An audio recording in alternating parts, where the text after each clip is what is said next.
ગામમાં એક શતાબ્દીથી પણ વધુ સમયથી છું. જ્યારે ગામડાઓમાં દૂર દૂર સુધી પ્રાથમિક શાળાઓ ન હતી, ત્યારથી નારગોલ ગામમાં શાળા મહાશાળા ચાલી આવે છે. સવા વર્ષથી શૈક્ષણિક કાર્ય ચાલે છે.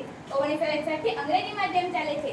અહીં 3 માધ્યમિક શાળા, 3 પ્રાથમિક શાળા અને 8 આંગણવાડીઓ પણ આવેલી છે. એક સમયે નારગોલની ડીડીસી અને ટેક્સટાઇલ કોલેજ નારગોલની શાન હતી. અનેક શૈક્ષણિક સંસ્થાઓ હોવાથી હું શિક્ષણનું ધામ છું. હું શિક્ષણ છું. હું શિક્ષણ છું. હું શિક્ષણ છું.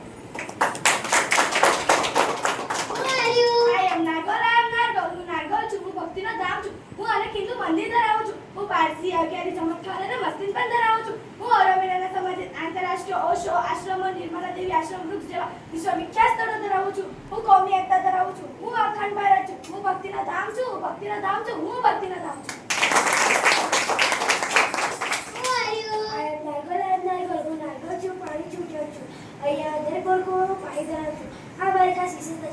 હું ચેકઅપ ધરાવું છું. ફિલ્ટર પાણી ધરાવું છું. હું દરેક પ્રકારે સરખી ચાલુ પાણી પીચાડું છું. હું આદિવાસી વિસ્તારમાં ચોસકટ પાણી એ વ્યવસ્થા ધરાવું છું. હું વરસાદી પાણી સુધી પણ ટાંકી ધરાવું છું. હું પાણી છું. પાણી છું. પાણી છું.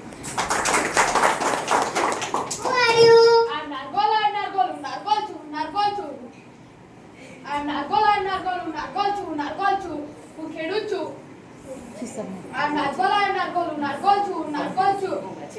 હું માછીમાર છું. હું આંતરરાષ્ટ્રીય લેવલે માછલીઓ પણ પહોંચાડું છું. હું ભારત દેશને સાર દુનિયામાં લડી આપું. હું સાગર ખેડૂત છું. હું માછીમાર છું. હું માછીમાર છું. હું માછીમાર.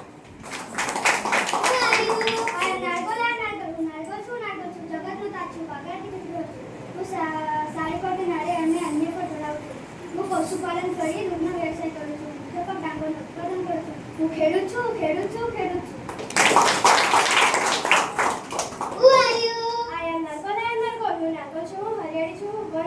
હું વન વિભાગીની છું. 200 એકર જમીન પર લાખોની સંખ્યામાં હું સરોવર ધરાવું છું.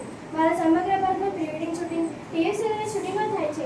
દેશ વિદેશી વ્યવસાય અહીં આવે છે. દુનિયામાં સૌથી મોટું દરિયા પર આવેલ મિયાવાકી વન હું ધરાવું છું. જિલ્લામાં સૌથી મોટું મેંગ્રોવ પ્લાન્ટેશન હું ધરાવું છું. મારા દરેક ઘરે ઓછામાં ઓછી એક નારિયેળી, એક આંબો, એક જાંબુ અને ફણસ જેવા વૃક્ષો હું ધરાવું છું. મારી પાસે વૃક્ષોની એટલી સંખ્યા છે કે જો મારા વૃક્ષોને વહેંચણી કરવામાં આવે તો 1100 વૃક્ષ એક નાગરિક પાસે આવે. હું દુનિયાના સૌથી મોટો મિયાવાકી વન ધરાવું છું. હું દેશ વિદેશોને આકર્ષું છું. હું હરિયાળી છું. હું વન છું. હું વૃક્ષ છું. હું વૃક્ષ છું. હું વૃક્ષ છું.